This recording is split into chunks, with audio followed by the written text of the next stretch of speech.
नमस्कार दोस्तों, आपका स्वागत है अपनी YouTube चैनल PFP में। आज हम वर्लपूल के बारे में बात करने वाले हैं, जो कि मार्केट ओपन होते ही 10% क्रैश होता हुआ नजर आया। तो क्या निवेश करना चाहिए, नहीं करना चाहिए, करना है तो कौन से लेवल पर करना चाहिए, इन सभी चीज़ों के बारे में बात करेंगे। लेकिन सबसे पहले ये रीज़न समझ लेते हैं कि इतनी गिरावट क्यों देखने को मिली।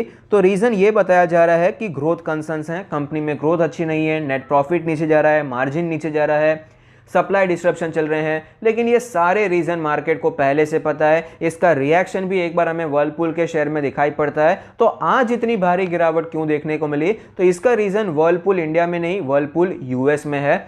एक मल्टीनेशनल कंपनी है, अलग अलग देश में काम करती है। तो फिलहाल वर्लपूल यूएस में एक बड़ा टैक्स इशू चलता हुआ नजर आता है, जिसके बारे में हम चर्चा करने वाले हैं। वर्लपूल यूएस मैक्सिकन सब्सिडरीज के द्वारा मैक्सिको में अपने अप्लायंसेस को मैन्युफैक्चर कर रहा है। लेकिन 2007 में वर्लपूल यूएस ने लग्जमबर्ग में, जो कि यूरोप में है, वहां पर एक होल्डिंग कंपनी सब्सिडरी बनाई। अभी इस वर्लपूल लग्जमबर्ग ने एक और मैक्सिकन सब्सिडरी बनाई, और इस मैक्सिकन सब्सिडरी ने जो पुरानी मैक्सिकन सब्सिडरी थी, जो कि सारा मैन्युफैक्चरिंग करती थी, उसको टेक ओवर कर लिया। तो यहाँ पर मजे वाली बात यह है कि वर्लपूल लग्जमबर्ग में एक ही एम्प्लॉय है, वो भी पार्ट टाइम, और वर्लपूल लग्जमबर्ग ने जो नई मैक्सिकन सब्सिडरी बनाई है, वहां पर तो कोई एम्प्लॉय भी नहीं है। तो बहुत सारी कंपनीज यहां पर दिखाई पड़ती है, बहुत सारा कंफ्यूजन है। एक और बार समझने की कोशिश करते हैं। दो कंपनी समझ लीजिए, एक तो है वर्लपूल यूएस और दूसरी है उनकी मैक्सिकन सब्सिडरीज, जहां पर एक्चुअली सारा कामकाज होता है, सारे अप्लायंसेस मैन्युफैक्चर होते हैं। अभी इस वर्लपूल यूएस ने वर्लपूल लग्जमबर्ग बनाई। इस वर्लपूल लग्जमबर्ग ने एक और मैक्सिकन सब्सिडरी बनाई, और ये जो नई मैक्सिकन सब्सिडरी है, उसने पुरानी मैक्सिकन सब्सिडरी, जो कि सारा कामकाज करती है, सारे अप्लायंसेस मैन्युफैक्चर जहां होते हैं, उसे टेक ओवर कर लिया। तो अब ये वर्लपूल यूएस ने वर्लपूल लग्जमबर्ग के साथ अग्रीमेंट किया कि सारे अप्लायंसेस वो इसके द्वारा खरीदेंगे, जबकि मैन्युफैक्चरिंग तो वही करता है, इसमें कोई चेंज नहीं है। लेकिन सिर्फ यहां पर घुमा फिरा कर यहां पर हमें अप्लायंसेस बाय होते हुए नजर आते हैं। तो मैक्सिकन मैक्विलाडोरा प्रोग्राम के द्वारा ये ऑपरेशन हो रहा था। तो ये प्रोग्राम क्या है? मैक्सिको ने 1965 में शुरू किया था कि अगर फॉरेन का पैसा आता है, अगर आप मैक्सिको में यहाँ पर काम करते हैं, असेंबल करते हैं, तो रॉ मटेरियल पर, इक्विपमेंट पर आपको कोई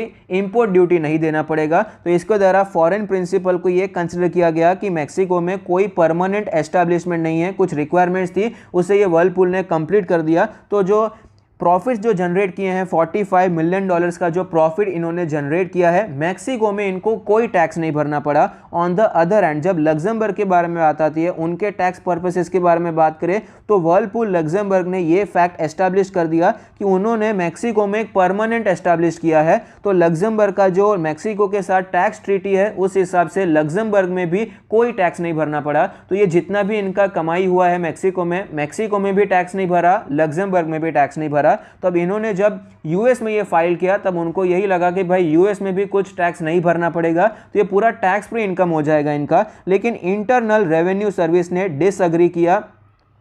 इन्होंने कहा कि वर्लपूल यूएस की इनकम में आना चाहिए as foreign based company sales income. तो यहाँ पर यही विवाद आपको चलता हुआ नजर आता है। तो ऑफ कोर्स मेरे हिसाब से ये बहुत ही बड़ा इशू है। एक इतनी बड़ी कंपनी, यहाँ पर हमने देखा किस प्रकार से सारा सिचुएशन मैनेज कर रही है, एक भी बार इसने टैक्स नहीं भरा है। आप सिचुएशन ऑफ कोर्स समझ गए होंगे। अगर आप नहीं समझें तो वीडियो को एक बार रिपीट कीजिए, क्योंकि थोड़ा सा कॉम्प्लिकेटेड है। बहुत सारी सब्सिडरीज यहाँ पर लिस्टेड हैं। यहाँ पर जनरली बड़ी बड़ी कंपनीज आपको ये करती हुई नजर आती है कि जहाँ पर भी आपको अपॉर्चुनिटीज मिलती है, अलग अलग देशों का टैक्स ट्रीटी होता है, तो सब्सिडरीज बनाते जाती हैं। वो होल्डिंग कंपनी होती है, वो कुछ काम नहीं करती है, एक दूसरे में वो स्टेक खरीदते रहते हैं। इस प्रकार से टैक्सेस बचाने के लिए कई बार ऐसी कंपनीज काम करती हैं। लेकिन यहां पर तो जो इनकम हुई है $45 मिलियन की, उस पर कोई टैक्स नहीं भरा है, ना ही मैक्सिको में जहां पर एक्चुअली माल मैन्युफैक्चर हुआ है, ना ही लग्जमबर्ग में, ना ही यहां पर यूएस में भी ये भरना चाहते हैं। तो ये इश्यू फिलहाल हमें चलता हुआ नजर आता है। तो ऑफकोर्स कॉर्पोरेट गवर्नेंस भी इसे कह सकते हैं। तो ओवरऑल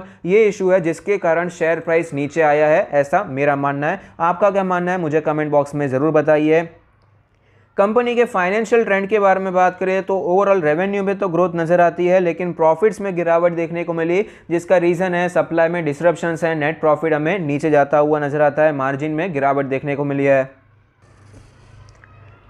25,000 करोड़ की मार्केट कैप है, एक मिड कैप कंपनी है, 40 का पीई रेशियो है, 1900 का लास्ट ट्रेड प्राइस है जो कि 5.5% नीचे नजर आता है। एट द एंड आपको यहां पर थोड़ी सी रिकवरी नजर आई, 10% नीचे गया था लेकिन 5% की रिकवरी नीचे के लेवल से दिखाई पड़ती है।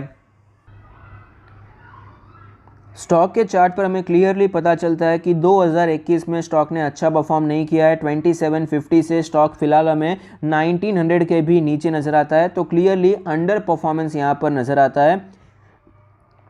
फिलहाल हमें चार्ट पर नजर आता है कि 2000 का जो लेवल था काफ़ी ज़्यादा इंपॉर्टेंट लेवल था, एक सपोर्ट की तरह नजर आता था, लेकिन फिलहाल ये लेवल हमें टूटता हुआ नजर आता है। वीकली चार्ट पर भी सिमिलर सिचुएशन आपको नजर आएगी। आप देख पाएंगे 2000 के लेवल पर कई बार स्टॉक ने सपोर्ट लिया और शुरुआत में 2020 में 3-4-6 महीनों के लिए इसी जोन में स्टॉक आपको कॉन्सोलिडेट करता हुआ नजर आया था और यहीं पर स्टॉक सपोर्ट लेकर वापस आपको ऊपर जाता हुआ भी नजर आता था। तो आप देख पाएंगे यहाँ पर ये इंपॉर्टेंट लेवल है, यहाँ पर भी सपोर्ट लिया है, तो ये 2000 का लेवल बहुत ही इंपॉर्टेंट था जो कि आज टूट चुका है।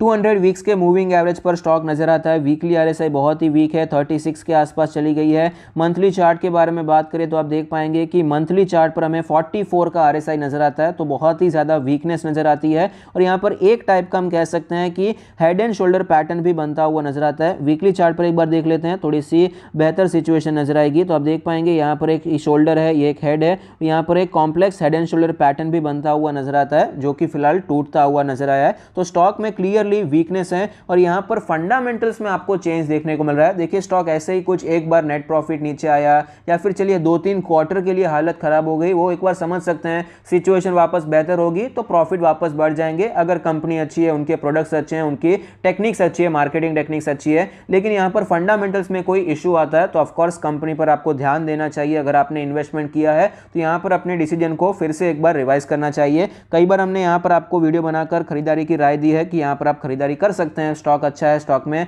तेजी भी देखने को मिली, 2750 तक गया, लेकिन उसके बाद जब भी हमने यहां पर बताया स्टॉक में अच्छी तेजी नहीं आई है। तो यहाँ पर फिलहाल क्या रणनीति अपनाई जा सकती है? मेरा पर्सनली मानना है कि जब तक ये जो इशू चल रहा है वो रिजॉल्व नहीं हो जाता है तब तक हमें यहाँ पर फ्रेश इन्वेस्टमेंट नहीं करना चाहिए, तब तक कोई नया पैसा तो वर्लपूल के शेयर में नहीं डालना चाहिए, ऐसा मेरा मानना है। और अगर आपने ऑलरेडी इन्वेस्टमेंट करके रखा है तो आप यहाँ पर होल्ड कर सकते हैं, सेल ऑन राइज के बारे में सोच सकते हैं। होल्ड करने के लिए मैं इसलिए कह रहा हूँ क्योंकि फॉरेन में जब यहाँ पर प्रॉब्लम हुआ है वहाँ पर उनके शेयर प्राइस में कोई इतना बड़ा इम्पैक्ट दिखाई नहीं पड़ता है। तो इससे हम ये समझ सकते हैं कि वहाँ की मार्केट शायद ये कोशिश कर रही है, ये एक्सपेक्ट कर रही है कि ये कोई बड़ा इशू नहीं है और वापस कंपनी बाउंस बैक कर जाएगी। तो इस हिसाब से मेरा मानना है कि अगर आपने लेकर रखा है तो लॉस पे इस लेवल पे बेचने का मेरा कोई यहाँ पर मुझे कोई सेंस नज़र नहीं आता है कि अभी 1800 के आसपास 1900 के आसपास सेल करना चाहिए। तो एक बाउंस बैक देखने को मिले तो सेल ऑन राइज की रणनीति आप अपना सकते हैं और यहाँ पर लॉन्ग टर्म इन्वेस्टिंग के लिए फिलहाल तो अवॉइड करना मुझे बेहतर नजर आता है। जब तक यहाँ पर कोई क्लैरिफिकेशन नहीं आता है तब तक हमें यहाँ पर कोई बड़ा स्टेप या फिर बड़ा इन्वेस्टमेंट नहीं करना चाहिए। सेल ऑन राइज की रणनीति आप अपनाने के बारे में सोच सकते हैं, फ्रेश इन्वेस्टमेंट यहाँ पर फिलहाल के लिए अवॉइड करना चाहिए। Thank you, stay happy, happy investing.